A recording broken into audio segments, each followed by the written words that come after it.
Welcome to your magic moon message. This is the peace dealer. And the moon is in Leo. Do you want to do it with me? Can you say sun roar? Nice. All right, we're going to do a sun roar together, courtesy of the Leo moon. You look towards the light. If there's a sun source, I know I've been doxing myself. Roar! Can you do that? Wow, awesome! And that's all you have to do in front of a sun or light source. We call it a sun roar.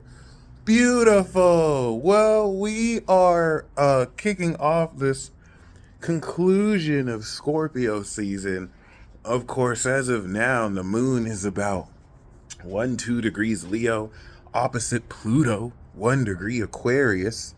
And if you heard me in the moon Cancer talk about the 28-day cycle of it meeting Jupiter in Cancer, well, we have a 28-day cycle until 2044 with moon on Pluto in Aquarius.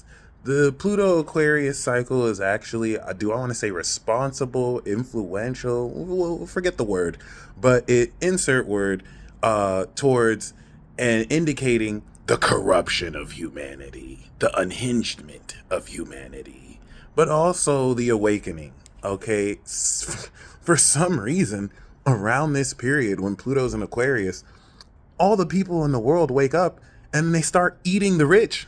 Really though, I think the last 2 times we saw this with Protestantism breaking out of Catholicism's hold in power, and then the last time we literally saw French citizens murking the royal monarchy and then fighting with Napoleon and then monarchy coming back and then monarchy falling away. And let's just say now the new monarchs are these corporations and billionaires. All right.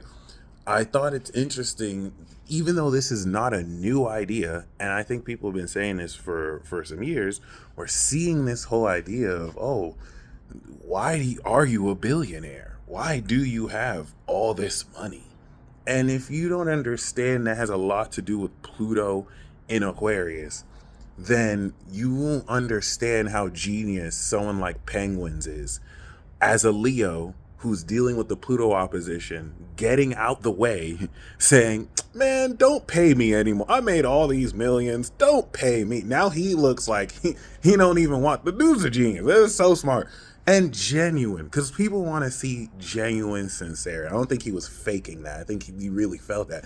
But that being said, by this time next year, the revolution that we're gonna see for you is gonna be crazy, man. It's just these rich people don't think they haven't seen this coming. Don't think they don't have contingency plans on where they allocate their wealth. No amount of hacking is gonna really change. But that's what we think now. Who knows? I could be wrong with what I said. I probably am. So I'm just setting that up. While Pluto's 1 degree, it will next year transit higher degrees, and we will intensify and escalate the intensity of this dynamic and plot. All right. Is it specifically just eating the rich? No, but these are very important themes that, with a Pluto Sagittarius generation that's doing anything from burning countries and electing new leaders via Discord to just flipping rules on their head. It'd be interesting now that they're coming of age to see how they create this new world. So every 28 days we have moon conjunct Pluto in Aquarius, and when the moon is in Leo, that means 2 weeks from that monthly update, we'll be breaking through more of this extraordinary supernatural understanding into now understanding how we perform, how we bring this higher knowledge collectively into the social dynamics. Performance, Leo, on stage. Okay. A lot of this is really transforming celebrity culture. If you go back to the 50s, the late 40s, 50s, where Pluto was last in Leo of performance, and this is what created that culture around the red carpet, and how what it meant to be a celebrity back then, where they weren't as accessible or reachable, versus now it's an Aquarius, and you can literally direct message a picture of you could direct message your appreciation to someone that you're a fan of, because we wouldn't want to harass them, because hopefully we're not that unhinged as a people. Thank God I'm not famous. But like, that being said, I can imagine it's so much more stressful. I can imagine being famous now. It's like you have the clout, but the money isn't hitting like it you. Now, you know what? I'm not going to speak for everyone. It depends on what kind of famous you are. But like, that being said, now that it's opposite, the game is changing, and now it's forcing a lot of adaptation. So with Scorpio in between Pluto and Aquarius, and this moon in Leo, the moon in Leo is breaking through its Sagittarius signature, and at 19 degrees Leo of the moon, we will enact the 270-degree completion of this moon Leo sun Scorpio. We will have effectively completed the new moon Libra cycle we started 3 weeks ago. And that, as the moon goes into Leo, translates this deeper internal emotional realization, wisdom, and meaning into boldness and courage, because now Leo is the fire of courage socially that strengthens your feelings. If you want an idea, Cancer represents what you feel, but Leo is the bridge into the social environment, the social sign, where you have to have courage to take what you feel and perform it to motherfuckers on stage, criticizing you, supporting you. That's what, you feel the fear, but you still get on stage and you're like, blah, blah, blah, blah, blah, blah, roar. Oh my God, that was amazing. Or boo, right? That all requires courage. Once you go into the blah, blah, blah, and the blah, blah, blah. So with the Leo moon, you're understanding the courage that completes this wisdom and transformation of your awareness. And not just the courage, the boldness. The moon, as it crosses over 19 degrees, and then we go from 19 to like 21 degrees Virgo for the cap into Aquarius signature, you're going to start to feel what you've accomplished over the past 3 weeks. And now, because this is in a fixed sign, the quality and strength that comes as a result. Then the moon's going to go into Virgo, and after it passes 21 degrees and we step into the Aquarius signature, you're coming into a detailed analytical understanding of what exactly you accomplished and how you've accomplished it while it's still in the Capricorn signature, and then what rewards and how you are actually experiencing these rewards. You're going to experience this as a change of behavior that aligns with this transformation of your society, your social awareness, your input, the boundaries, all that. Okay, now Mercury is retrograde in Sagittarius, and the first sequence is the moon in Leo is now making the Sagittarius signature to Mercury retrograding in Sagittarius. So Mercury in Sagittarius, which is the Eight of Wands, is re-evaluating now that you are starting to see higher possibilities, right? What we can now change in our thinking to account for possibilities perhaps we didn't see were possible before. For reference, we have changed our behavioral patterns. We've changed our habits relative to the past 10 years with the South Node in Virgo. This is literally changing the train tracks around how we even live our life, so that the way you lived your life in the old world over the past 30 years is not the way you live your life coming into this next decade, rest of the decade, next 30 years, which will be plainly evident by this time next year. We apply that in Libra season to demonstrate this in our character, and now Scorpio is intensifying, cutting the fat of what we no longer identify with and how we're transforming. Okay, so relative to that, now that we are literally on this portal bridge into a whole new world, when we have the Saturn conjunction late March, But Mercury going into Sagittarius is showing us, wow, doors that weren't open for us before are open for us now because we've changed our habits in a way where a direction we weren't moving towards. For example, if this year you quit smoking cold turkey, or if this year you started working out and you started biking with people, now Mercury goes into Sagittarius and you're seeing opportunities with people you're biking with that you would have never seen because before this you didn't even pick up a bike. So now Mercury retrograding is, oh wow, so on my bike route there's a jazz cafe, there's somebody who I can talk to there. Now in preparation for Sagittarius, where you're going to be aware of this higher perspective, Mercury ahead of time is having to change and reevaluate the way it even sees what's possible. Because imagine you've seen these new opportunities, now you're having to go back and be like, wait, let me now change a little bit of what I'm thinking, because before I didn't even know I could do this. Now it's something that with Mars there, I'm already taking action to look apart. I'm going to this jazz cafe and I'm like, hey, do you guys have open mics? Like, what's the stuff? And they're letting me know, oh yeah, blah, blah, blah, blah, blah, blah, and roar. You sun roar too? Oh, every day. And this is where, of course, by the time the sun goes here, now you're going to be aware of how you can maximize this change of perspective. That is like a Spark Notes way to explain this retrograde. It's way deeper than that. But with that being said, you're as it's going back into Scorpio, it's going to meet on the new moon opposite Uranus and Taurus.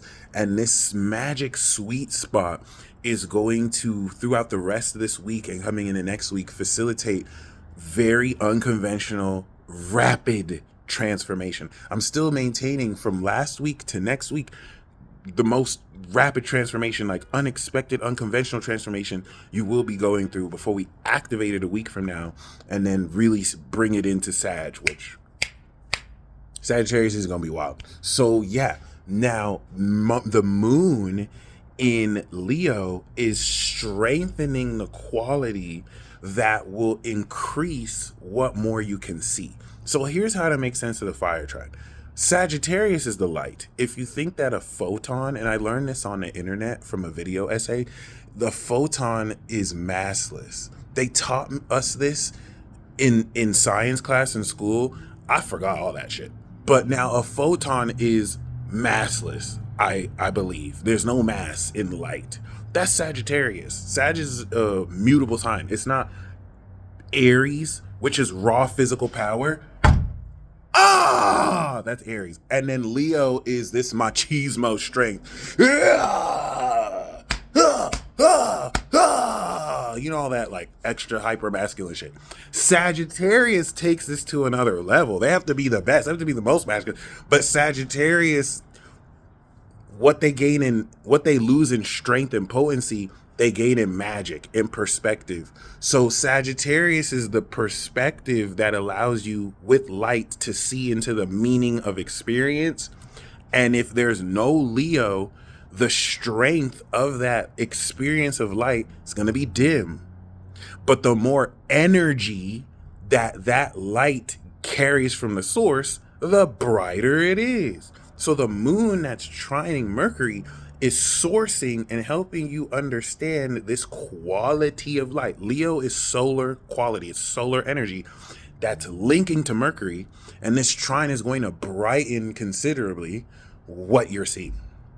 That's the best part about this trine, even to Mars. So you're now taking these actions based off of what you see as possible, backed on this strengthened quality of boldness and courage. The moon in Leo is going to align you to dive deeper, farther, see farther, because the light is shining brighter. And I hope you understand that analogy, because it'll really help you make the most of this short transit of a trine. And then when it goes into Virgo, we'll now analyze how this change of behavior connects with the change of our vision, because it'll be more tangible. So look forward to that. Look at it like a boost. And as the moon crosses over the 19-degree spot and we kick in this Capricorn signature, this will have you feel the competence and what you have accomplished, which can facilitate itself while you're completing this transformation of awareness by experiencing this process complete for you, which now breaks you through in and completes this breakthrough into success, into certain things you've been working on over the past week and a half, working out for you, breaking through into great rewards as a result, as the moon goes into Virgo, amongst other things. When the moon starts to go into Libra and then back into Scorpio, we'll talk about Mercury's retrograde back into Scorpio. But for now, especially with Venus and Scorpio, as this heartfelt function is polishing the past 19 days of purifying our awareness, transforming our awareness, and now Venus is smoothing over these connections and these boundaries we're drawn. The moon that's squaring this is challenging how well you can feel bold in forcing these boundaries, because it's one thing to really draw boundaries for yourself, it's another to really shrink up when it comes time to enforce that socially and be like, well, I don't want you to do that. Okay, you could do. No, you gotta say it with your chest. Don't make me tell you again. Roar. You could sun roar in their face, anything. All right, just stand up for yourself. Okay, but we're really going to experience this more into profound breakthroughs that now position not just the level of authority that will really shape up this upcoming Sagittarius season, but remind you that the past 3 weeks you weren't just doing nothing, you were activating, integrating, and now we're breaking through. So we're completing that process. And this is where, with the Pluto opposition and the intensity and this feeling of your place relative to an unhinged collective that's only going to be more unhinged moving forward, but let's just say awakening humanity, and then the sextile to Uranus that is close enough to be sextiling, Uranus now in Taurus. There is an embracing of your eccentricities and weirdness that, if no offense, if you're a coward, you're going to fold. So you're going to care too much about what others. It's okay to care what other people think, but you're going to care too much about what other people think to where you're not going to do certain things that you may feel you need to do because they look or feel weird to other people. I'm openly crazy. So like the prospect of that is a beautiful thing to me. Like the cringe it might induce in others, all of this to me are character developing facets. If I'm aiding in other people's character development, I'm not too worried about, oh, these people think that about me and I want to shrink myself so they don't feel as well. No, I'm going to be like, ha ha ha, and suck my penis too, which maximizes cringe. Now, with that being said, the more fun you have with, no, seriously, the more fun you have with this transit, the better. Be okay with people having issues with you, especially if you standing on integrity. If you standing on business, be very overjoyed with people having issues or problem with you. You're building character development in them for free. You're not even charging them for it. Really think about that. But that being said, you guys stay blessed as always. Once again, please, with Saturn and Neptune and Pisces, don't get caught up in the illusion of how things look now. Everything you're experiencing is a part of an old world that's crumbling, while the new world under your nose is getting set up with these new technological and legal and insert word rules, or however I'm really meant to say this, because I don't know the specific words all the time, but these new regulations, this new era we're stepping into, it's merged, it's blending, and you might be so caught up on things not working out the way you expect them to, not realizing that's next year when we officialize this next cycle. Just allow things to release. Be clear on what you're bringing with you into this next cycle, and congratulate yourself because you built that. And I'll see you in the next video when we talk about Moon and Virgo. And until next time.